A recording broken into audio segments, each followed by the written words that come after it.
Hello, my name is Michael Lambert, and today I want to talk a little bit about the latest edition of the ever-popular knockabout game show, Who Wants to Be a Prime Minister? But before I do that, I'd just like you to ask you to imagine that we're all on a big boat, a huge ship. We're on this ship. It's called let's say for example, it's called, let's think of a name, the Titanic. It's Titanic. Okay, we're on this ship called the Titanic, and we're on this voyage. The previous captain was a Captain Johnson, and he was a very hale-hearty guy. He was very popular with the passengers, and he didn't really enjoy running the ship very much, but he liked being the centre of attention. He liked entertaining everybody, and liked dinners on the top table and all the rest of it, and making lots of jokes and so on. But he because he wasn't really concentrating on what he was doing, the boat kept hitting icebergs and started to sink, and the boat was beginning to sink. And so eventually the crew said to him, "Well, look here, Mr. Johnson, you're no good. We're going to get rid of you. In fact, you're absolutely, completely, utterly hopeless as a captain. We're getting rid of you. Instead, we're going to appoint Miss Truss." Now, Miss Truss, she assured everybody that she was really, really, really good at driving boats, and she'd studied Captain Thatcher at the Battle of Trafalgar, so she knew all about driving ships. So she took over. Unfortunately, the first thing she did was to smash right into a huge iceberg, and the boat began to sink much more quickly. So the crew decided then that they had to find somebody else to be captain of the sinking ship.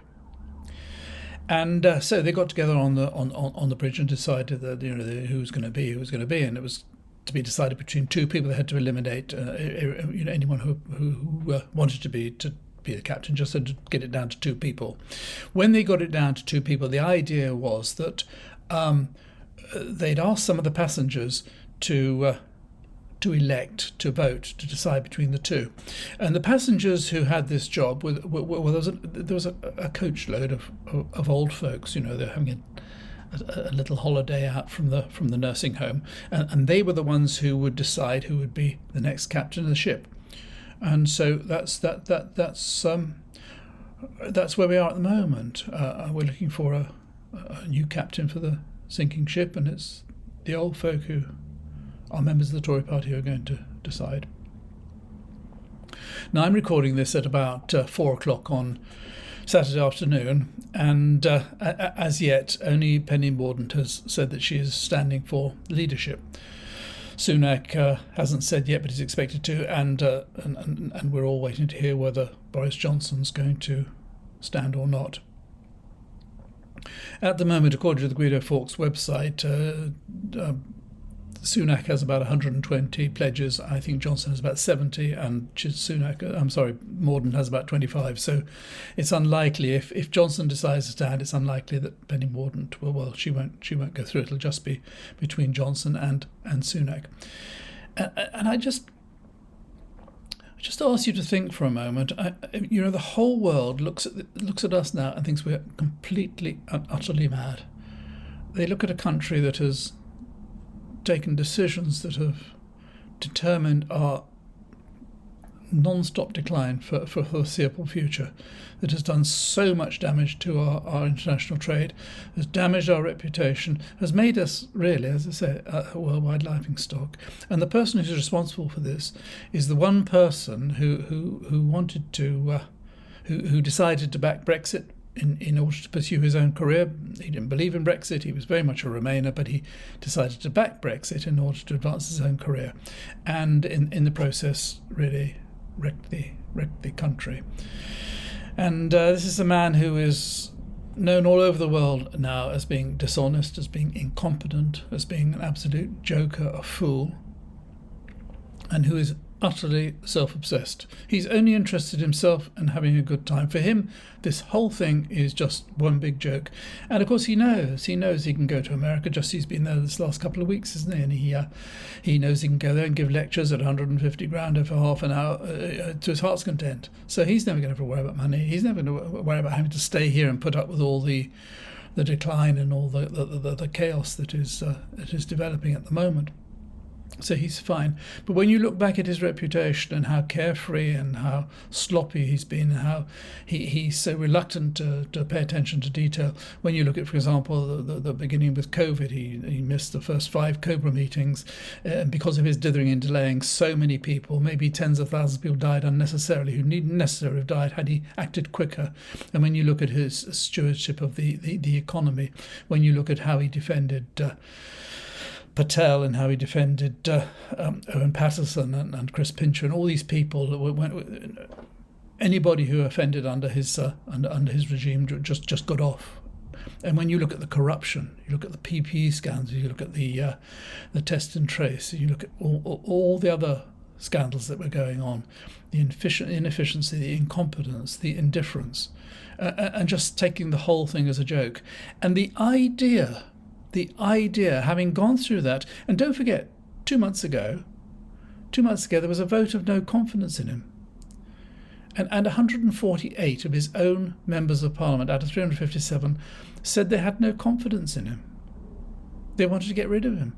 And then within a month or so, over the business of lying over the down street parties, 60 of his ministers resigned, as a result of which he finally had to resign.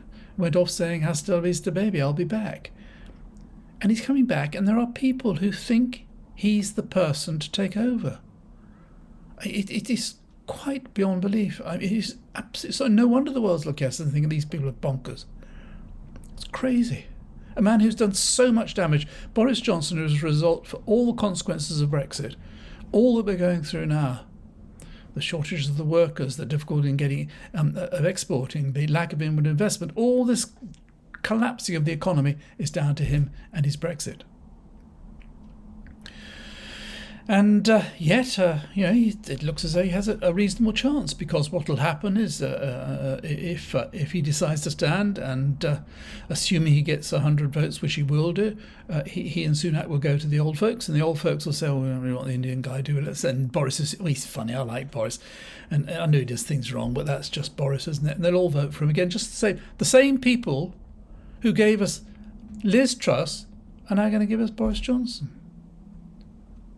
And we just have to put up with it. Now, when you make these videos, it's always a little bit risky making any predictions, because if you get them wrong, unless you take your video down, which I don't do, if you get them wrong, then you kind of look silly and have egg on your face later on. But I have made a couple of predictions in the past, one very recently, and the other about 9 months ago, when Johnson went to America to see Biden to discuss a trade. Well, Johnson obviously wanted to discuss a trade deal, but Biden wasn't having anything of it. And I think it was very clear after that meeting that there wasn't going to be an American trade deal. Without the American trade deal, it was very, very difficult to see how you could ever make any success at all of Brexit, because we've lost so much from trading with the EU.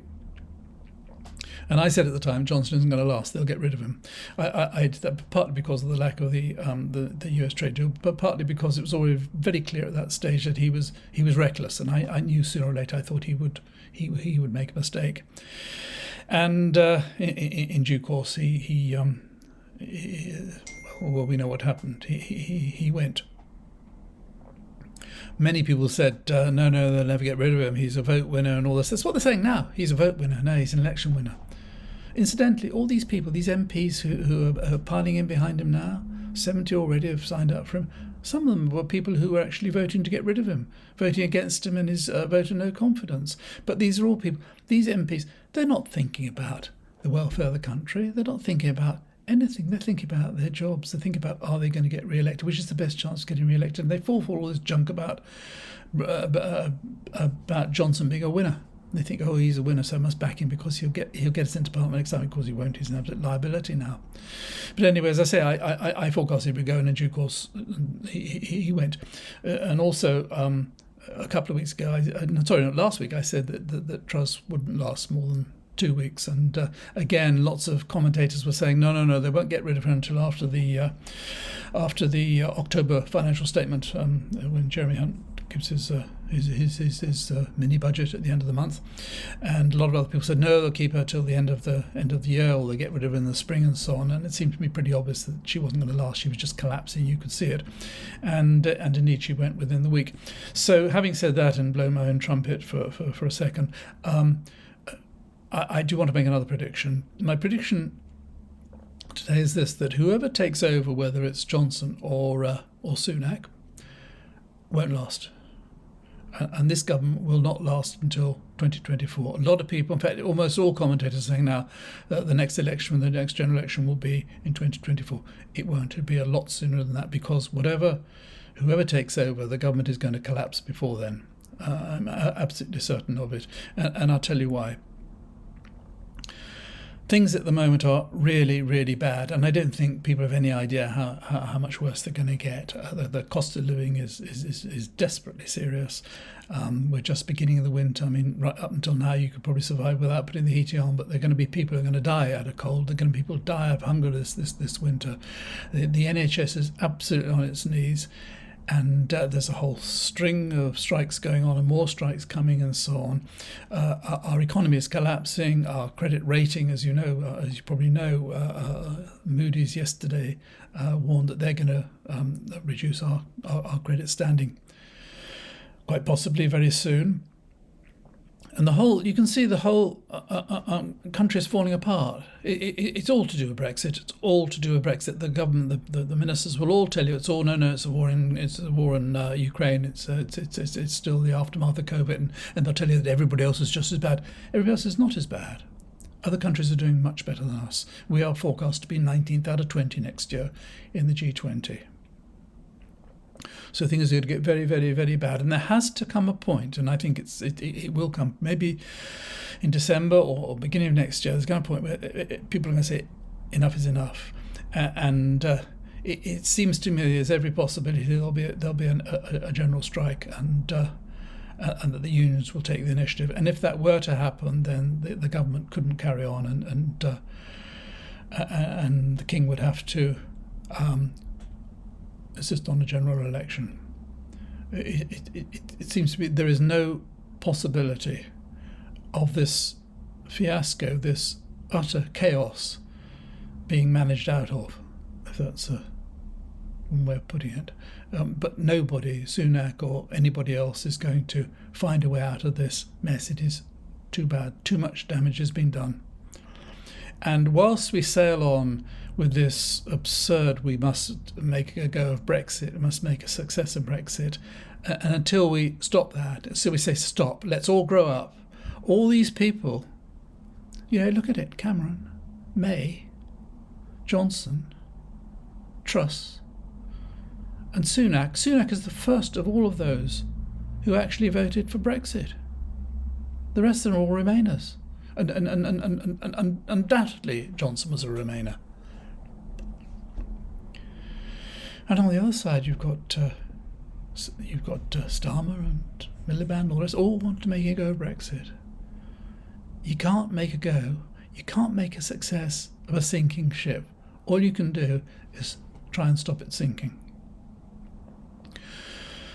So anyway, the chaos will continue for the time being. We'll be distracted for the rest of next week, and then whoever, I suspect it will be Sunak, but he will have a stab at straightening out, and everybody will be slightly reassured for a few weeks, and then more strikes, more strife, more price increases. And another point I should mention, which is something I mentioned several times before, is there are going to be huge food shortages this autumn, coming up to Christmas. They're going to be really serious. I mean, we see already prices are going through the sky, but they're for two reasons. One is because we produce less food this year because we can get the workers to harvest it and so on.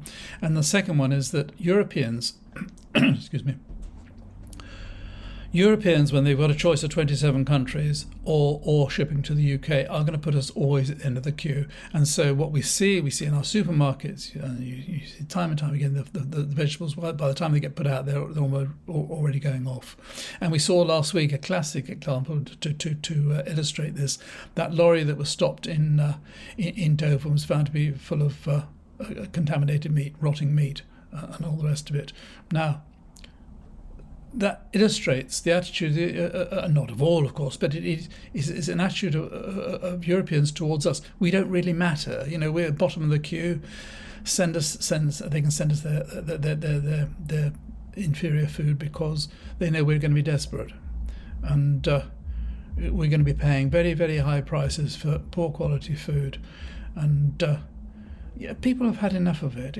There has to be a point where enough is enough means something. And so, we'll see what happens. And it's difficult to say anything positive. Really, I can't think of anything I can say to even sound positive. It's going to be a deep, dark, extremely troubling winter, and a lot of people are going to suffer, and suffering unnecessarily. Whilst these clowns fool around trying to decide who should be the next to have a go at running the country. If they had any decency, they would resign and call a general election, but obviously they're not going to do that. There's no way they're going to do that. So we just have to wait for a collapse whereby there has to be a general election, because they simply can't manage. Anyway, that's what I think about it. Could I just say thank you to all those who've bought my little book, and thank you for all the very kind comments about it. It is available from my website, which is ml44.com.